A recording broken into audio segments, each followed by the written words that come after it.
outside looking in. This is where grace begins. We were hungry, we were thirsty, with nothing left to give. Oh, the shape that we were in. And just when all hope seemed lost,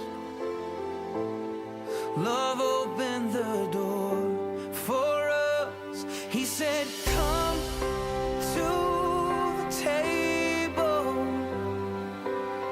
Come join the sinners who have been redeemed. Take your place beside the Savior. Sit down and be set free. Come to the table.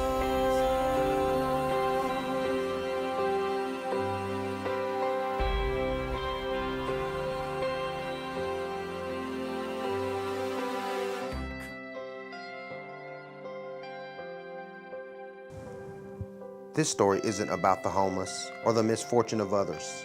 This is a story about the extraordinary faith of one woman and the ripple effect she has had on all those around her.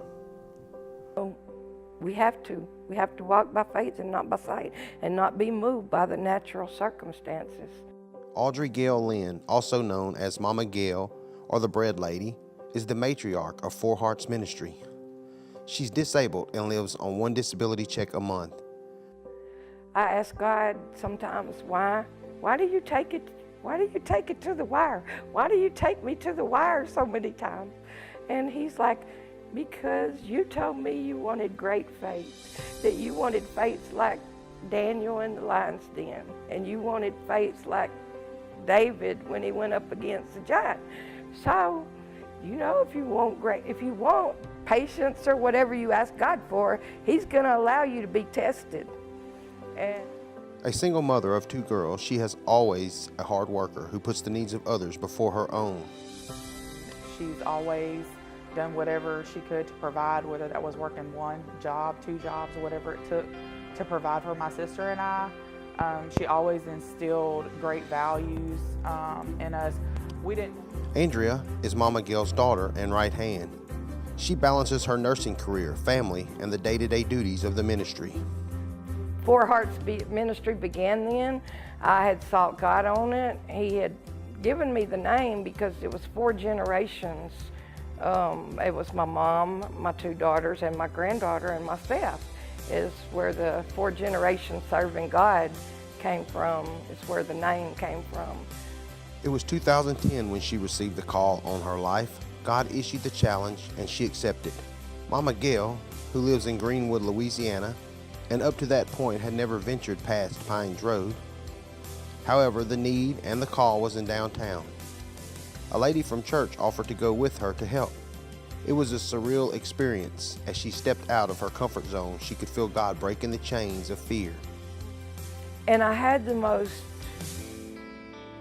it was an out-of-body experience. It was like when somebody dies on the table.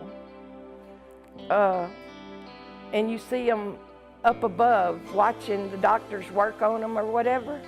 It was like that night I died to myself, and I was up above the truck watching myself dip out soup. I had no fear. She's like, "Gil, we gotta hurry up. We're running out of food. They're gonna get mad at us, you know, if they come over here and we don't have any food." But I had no fear. I had no sense of time. She began her ministry on the courthouse sidewalk in downtown Shreveport, feeding 18 to 20 people. A door opened up and we moved across the street from the courthouse in what I called the feed lot. By then we were feeding 100 to 140. We fed every Sunday. Her feedings are set up like a church potluck. It is unorganized because that's the way God instructed her to do it. Various people bring whatever they desire to share, whether it's one dish or 20. She relies solely on God to move upon people's hearts, to fill in the gaps that her limited resources leave behind. She doesn't ask, she doesn't beg. She trusts God to provide faithfully. It's not easy to live by faith, but she has proven that it can be done. I have one man down there, Ron, he don't like green beans. So I was asking him and his friend, Mr. Roy, one day, I said, what vegetable do y'all both like? They both said they like broccoli. So I said, when I get my check on the 3rd, I'm gonna get a big bag of broccoli from Walmart, and that's what we're gonna have for one of the vegetables next Sunday. Well, my daughter was GM at Flying J then, and it was like 2 days after I told him that, she called, she said, Mama, can you come up here? There's a truck driver overloaded, and I want you to see if you want this stuff. And I said, what is it? She's like, it's crates of broccoli. And she didn't know I had told them. It was so much broccoli that I shared broccoli downtown with every ministry that Hope and Guild, Streets of Charity. I gave them broccoli. I had broccoli and cheese soup. I had broccoli and cheese. It was just like crates and crates of broccoli that he had. Out of that abundance, a bread ministry developed. Mama Gail goes around to several locations in the city delivering bread for anyone who is hungry. The bread incident where she picks up and the bread is all the way to the ceiling and she can't even see out of it. And so the rule follower, the person who's thinking, okay, these police are gonna pull you over, you're gonna cause an accident because you can't even see. And so she'll post these pictures on Facebook. I see the bread all the way up to the ceiling and I'm like, she's driving around with this bread. I know it's manna from heaven, but Lord, you've got to be able to see out the windows. I'm like, I don't think that was his purpose. So yeah, we have that conversation quite often. While many tell her that her food is the best, that's not the sole reason for her faithfulness. She spreads the message that God has given her. Her dining sessions are more like church celebrations with people singing, worshiping, and praying together.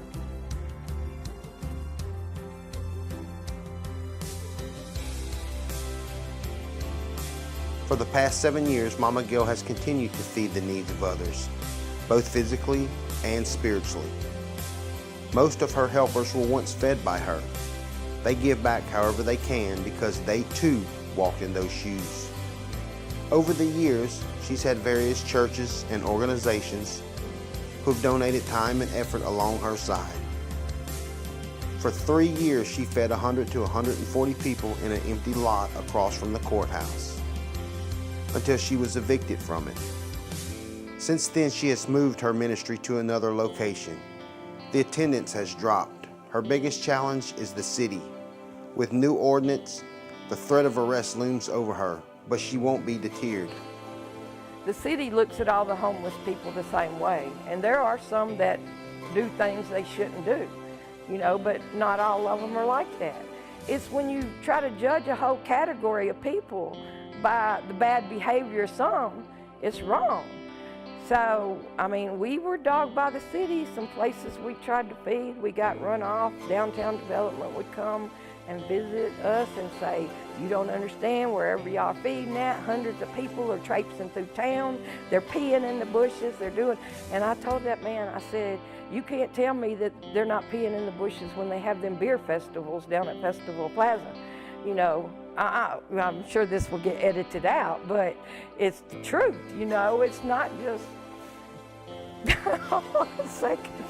it's not just homeless people peeing in the bushes.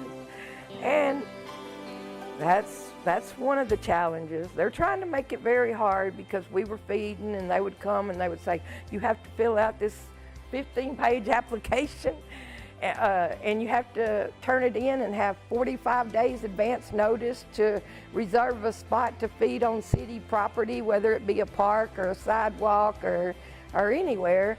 And you have to have $1 million liability policy. At one point, they even came out with an article in the Times that you could be cited for even passing out a sandwich on the sidewalk. The homeless community is not just made up of homeless veterans or people who are down on their luck. In Caddo Parish alone, over 2,000 students are homeless. It is illegal in Shreveport to live out of your car, to sleep in public, or live in a tent. Whenever they wanted to give up, I was like, no, you can't give up. We hadn't been shipwrecked or snake bit yet. We can't give up. Regardless of her monetary and physical limitations or the threat of arrest, Mama Gail serves God full time. If they arrest me, there's just somebody in the jail that needs to be ministered to. That's all I can say. Like the ripples in a pond, Mama Gail's testimony has proven that one obedient person of great faith can inspire many generations to go boldly into the mission field, knowing that God will always provide. It's never been about judging why they are where they are. It's been about loving them where they are, because if not for God's grace, where would we be? So.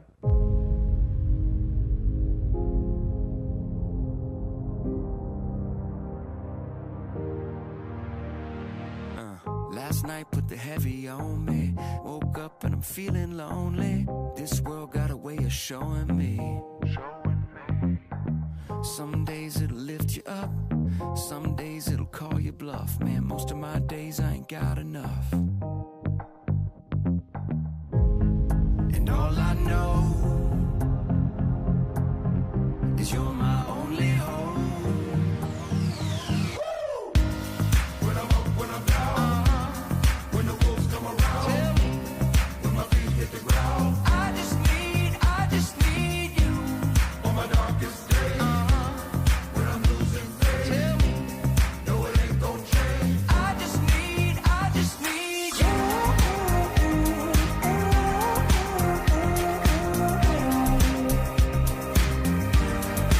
Lord, I need you.